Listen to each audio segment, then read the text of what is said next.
Now, Yeah, no respect out of Utah for any of the teams in the Big 12.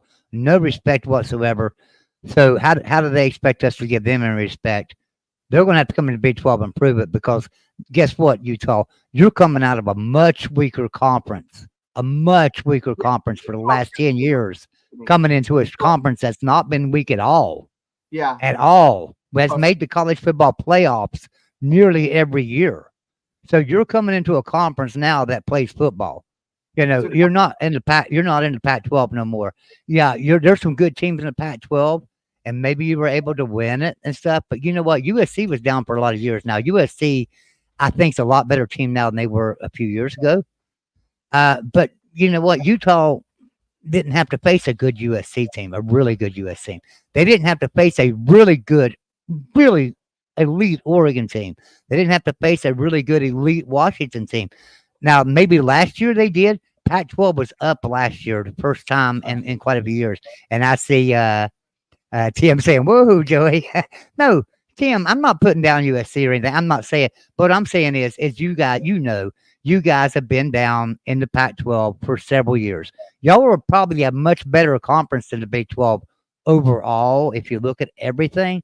But for the last several years, you've not been as good of a conference as the Big 12, in except my opinion. last year they were dynamite. It was Oh, last year, yeah, last year, yes. conference. I couldn't say. Yeah. I mean, I was, I never thought I would be watching Oregon State. I'd be watching Washington State, or I'd be watching, but they were. And that's Tim. Utah, That's what we're saying. Yeah, Oregon, Utah, and Washington were fantastic teams last year. But you know what? So was Kansas, Kansas State, Oklahoma State, West Virginia. All those teams were pretty damn good last year too. What was just out of curiosity, Tim? What was USC's last year? What was their final record. thing? 8-4. Joey, pull up Yeah. Utah. I have their thing, Sharon. Pull up Utah. The Oh, schedule. okay. Let's talk Well, about it. I think honestly the reason why Utah is so high in the preseason rankings is because I think a lot of them are thinking about what Utah will do with a fully healthy roster. Because like last year, Yeah, Mhm. they didn't have Cam Rising last year, and they were hurt good. him big time. Yep. So let's look Right. at this. They play. I They don't I have a think problem. I Utah's don't have a wide problem with receiver. Utah. I don't have a problem with people ranking Utah at the top of the conference. I think they belong at the top. I'm not saying that. What I'm saying is they think they're going to come in here and just dominate the Big 12 because it's the Big 12. The Big 12 has been a better conference than the Pac-12 for many years, I don't think except for anybody's last year. gonna dominate With the the Big exception of 12, last year. So they play Southern Utah, right? then they play Baylor at home. So I give them Baylor at home. Okay, they're going to handle Baylor. Okay, Utah State. Hey guys, they go to Logan, Utah. They play Utah State. It's an away game. It's going to be a win. Then they have to go to Stillwater.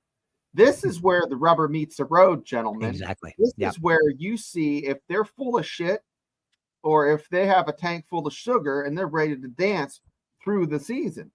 So mark that date, September 21st. Okay. And that's going to be a big game. Then, I said they have an easier schedule because they don't have to play Kansas State. They don't play West Virginia. So guys, check this out. So then they go on to Arizona. They play them at home, which is good, right? Arizona at home. Then they have to go to Arizona State. That's not going to be a layup. That's not going to. I mean, is Arizona State any good? I have no idea. But then, guys, they get TCU at home. But can you really see Joey and Jackson them overlooking TCU and TCU punching them in the mouth? No. Oh, yeah, I can see that. Yeah, TCU is going to play. They're not going to roll over. No, because I remember TCU, 4 or 5 years ago, coming into Morgantown, West Virginia being ranked, and it's November, and TCU rolled them up. That's happened 2 times. I went to the game. Yeah, guys, it happens. Yep. Then they play Houston. They're going to beat Houston. Okay. BYU is not you don't laugh. I mean, come on, guys. BYU is probably not the best team in the conference, but that's going to be a slugfest. Well, one thing about when you play BYU, you're playing full grown men. These guys are 24, 25 years old. They're back off mission. Yeah. Okay. Well, the great thing about Utah being in the Big 12 is that the Big 12 not having the Bedlam and the Red River rivalry, they now can market the Utah BYU rivalry as that marquee rivalry, and that can move up to top 15 nationally. Mm-hmm. Yeah, exactly. And then okay, so you have BYU. That's probably an emotional game, but then they got to go to Colorado and play Deion Sanders' team. No matter how much we make fun of it, he still has talent on his roster. His son is a good quarterback. They can score points. Their defense is suspect, but guys, that's no walk in the park. Okay. Yeah, but here's my concern. By that time, this is my concern.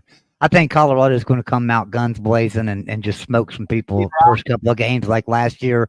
Then they're going to fall apart. So by that time, Colorado might be a dumpster fire. You know, now if they aren't, that's going to be a damn good game. They were still dangerous when they were losing. They were only losing by a score. They didn't get blown out too many. They got blown out once that I could remember. But guys, that's not a walk in the park. And then guys, yeah, you get Iowa State at home. They can win that. But going into UCF, and Iowa State is going to give them a hell of a game. But UCF, you're going to Florida, which that travel is not fun, guys. Okay? And you're going to play a Central Florida team. I know West Virginia knocked the crap out of them, and it was not as close as we thought it was. But they have a talented team. So I see, that Oklahoma State is going to be the freaking the litmus test. But guys, I see Oklahoma State, TCU, Arizona, UCF, Iowa State, Colorado. All those teams could beat them. I think so too. Now, that being said, Utah's got a pretty damn easy schedule. I mean, they do. They're not getting Kansas. They're not getting Kansas State. They're not getting West Virginia. They're not getting three teams that are picked to be in the top 5 or 6 of this conference by everybody. Top teams at home, right? And Utah at home has a fantastic record. Guys, they do.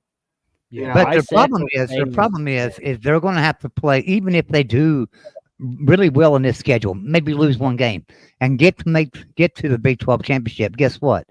Then they're going to have to face one of those teams: Kansas State, Kansas, West Virginia. So one of those teams, Iowa State. They're going to have to face one of those guys, and Iowa State's going to have a chance to beat them the next to last week of the season. They might have to play an Iowa State team that already knocked the crap out of them. Right. Well, so go ahead, Jackson. I would say that I'm looking at that Central Florida game. Imagine nobody talking about Central Florida. That's the thing about Gus Malzahn teams. When everybody talks about Malzahn teams, they don't do so well. But if nobody's giving them coverage, nobody's talking about them whatsoever, they thrive. They beat the spread. They pull off the upset. Case in point, Central Florida, Oklahoma. I didn't hear any bit of coverage on UCF, Oklahoma. Nobody talked about that game that week. Guess what? Central Florida almost knocks off the Sooners. Everybody talking about Central Florida? Guess what? They blow a lead against Baylor. Nobody talking about Central Florida? Bam! They pull off an upset over Oklahoma State, 45-3. So if nobody's talking about Utah, Central Florida on rivalry week, because let's be honest, I don't think a lot of people are going to be thinking about, Utah, UCF on Black Friday, yay. They're not going to be thinking about that. So what does that mean? Utah's on upset alert in the bounce house. Gus Malzahn down there at UCF is one of the better coaches in college football, without a doubt. I really believe that. I like Gus Malzahn. And so I think UCF's going to be a lot better than they were last year. I don't see UCF at the top of this conference. I see them probably around 8, maybe the middle of the conference, right? 8, 9. That's where I see UCF. I don't see them at the top. But at the same time, that don't mean they can't beat your ass if you're number 1 in the conference and you got to go and play UCF home or away. Don't mean they can't beat your ass, because UCF can. They're that good. They could take down some of the big boys. I'm going out here to chat for just a second, guys, because We have some people coming in. Homicida, thank you for coming in. We haven't shouted out the chat yet, and I'm not going to go back up to here because there's been a lot of you guys popping in here, in and out, and commenting. And I've been highlighting your comments. We've been talking about it. I want to thank everybody for being here tonight. Just thank all of you right now. Appreciate everyone. But I do have an announcement to make, and I didn't really want to announce this and stuff, but I'm gonna go ahead and say something. So Jason Rollison, a great friend of this show, and I think everybody knows who Jason Rollison is. He had a heart attack last night, and he's not doing too well. He had a pretty bad heart attack. He's in the hospital. I am in touch with his wife, so hopefully I can get some good news out of that corner real soon. But Jason, if you are listening, watching on delay, watching later, we love you, brother. We love you very much. Just keep fighting, and come back here with us and join us in the chat. Jason, we are thinking about you, brother.